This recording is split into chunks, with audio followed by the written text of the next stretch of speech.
There is no other climate quite as inhospitable as the Arctic. In the extreme north, there are no trees, just sea, snow, and ice. In this frozen landscape, the Inuit people have made their home. It's a difficult life to be sure, but one they are remarkably well adapted to. To the Inuit, religion and survival are intertwined. Failure to follow the correct hunting rituals could threaten the survival of your entire tribe, upset the mother of the sea, Sedna, and she'll withhold the ocean's seals in her tangled hair, starving you of your primary food source. Dare to hunt alone, and you could risk being abducted by the naujakuksualuk, the monster seagull of the skies. So, enter your igloo and rustle up some muktuk. It's time to introduce you to Inuit mythology and the folklore of the Arctic. The Inuit have historically lived entirely above the Arctic Circle, on the northern seas and islands of Greenland, Canada, Alaska, and parts of Siberia. You're probably aware that the term Eskimo is a bit outdated. It's believed to translate to one who eats raw flesh in Algonquin. Understandably, they prefer to be known as Inuit, which simply means people. Although humans have lived there for many thousands of years, the Inuit are the latest in a long line of people groups to call the Arctic their home. It's believed that by the year 1100, the Inuit had replaced the previous people group known as the Dorset culture. This population shift is recorded in some myths, where the Inuit speak of fierce battles against ancestral giants known as the Tunit. The first contact the Inuit had with the outside world may have been in the Viking era. The Icelandic chronicle Vinland Saga tells the story of Eric the Red's voyage to Greenland. It describes how the Viking explorers encountered a strange people called the Skraelingar. The Skraelingar, believed to be the native Inuit, are depicted as being wild and savage, and were known to raid early Viking settlements in the New World. In the 1960s, archaeologists found the remains of a Viking colony in northern Canada, on the large island that is coincidentally named Newfoundland. The settlement, however, was long abandoned. The Skraelingar may have chased them away. Within the following centuries, waves of Europeans began to settle the Americas. The Inuit shared a fate that many indigenous people did to the south. Their population was introduced to new diseases that they had no natural immunity to, and survivors were forcibly converted to Christianity. However, because the Arctic climate is so treacherous, settlers were largely unable to build permanent residences so far up north.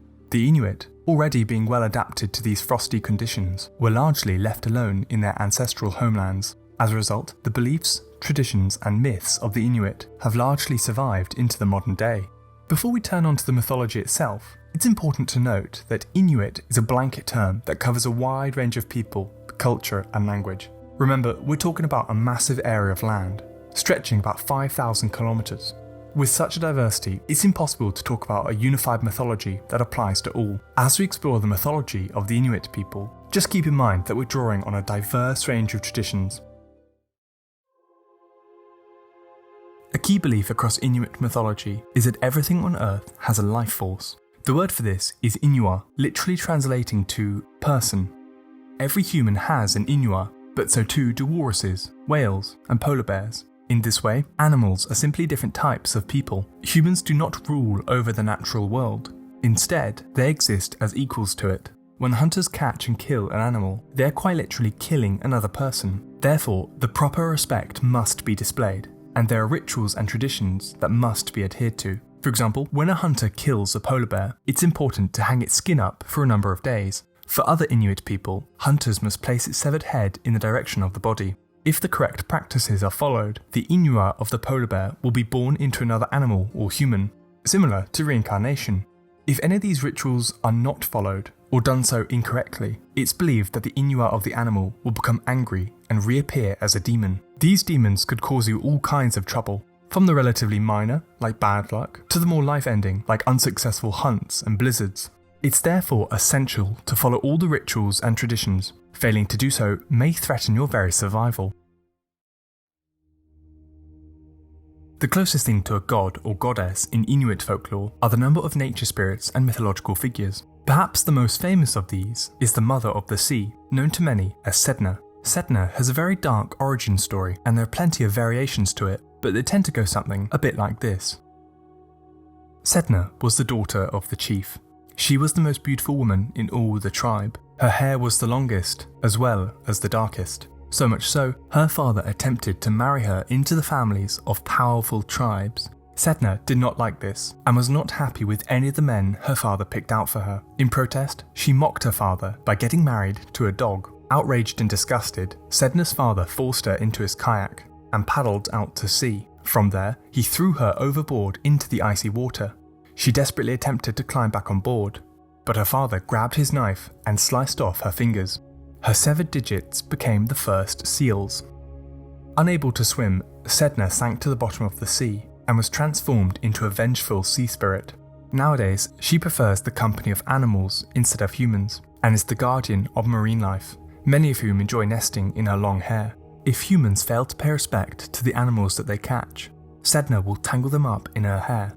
In these times of crisis, a tribe shaman called an angakuk will enter a trance and visit her in their dreams, apologizing profusely to her on behalf of the tribe and combing her hair to release the animals. The myth of Sedna underscores how important it is to follow the many rituals and superstitions. Because crops don't grow in the Arctic, an Inuit diet will consist largely of meats and animal fats, predominantly from whales and seals. If you upset Sedna, she'll likely drive you and your tribe to starvation. On a less grim note, in 2003, astronomers discovered a large planet-like object out in the cold fringes of our solar system. They decided to name it Sedna in honor of our frosty Inuit spirit. First up is the qallupilluit. These are half women, half scaly fish monsters that live close by the shores. They spend their days waiting for children to stray away from their families. Legend has it that when they find a stray child, they drag it down into the icy depths and devour them in underwater caves. You can see how this qallupilluit story has a practical purpose in daily life. It's a convenient and effective way to keep children close by and away from the ocean and thin ice. There's also the naujakuksualuk, the so-called monster seagull. It flies about the Arctic skies, looking for humans. When it finds them, it swoops down, catching them in its beak and carrying them up into the air. When it reaches a high enough altitude, it will drop them down so they land on the rocks below. Real seagulls do this with crabs, but this happens on a much larger scale. And finally, we have the adlet, the dog people. They are said to live in tribes in northern Greenland and are known to attack humans that get too close. They'll spare the sled dogs, however, and will even adopt them into their tribe. Soon, it is said, that the dogs will transform into more adlets. The folklore of the Arctic is immensely practical, focused on survival more than theology or dogma. There are plenty more strange myths, practices, and traditions that characterize Inuit mythology, so I've included links down below if you wish to do some further reading. We'll leave the mythology and folklore of the Arctic for now, but I want to turn the question on to you, the viewer. What obscure mythology do you want to see me cover next? Let me know the overlooked and underrated mythologies and belief systems that interest you. Who knows, I might cover it in a future video.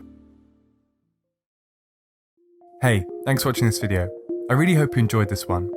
If you'd like to see more, why not subscribe? A like and a comment also go a really long way. Anyway, I look forward to seeing you next time. Goodbye.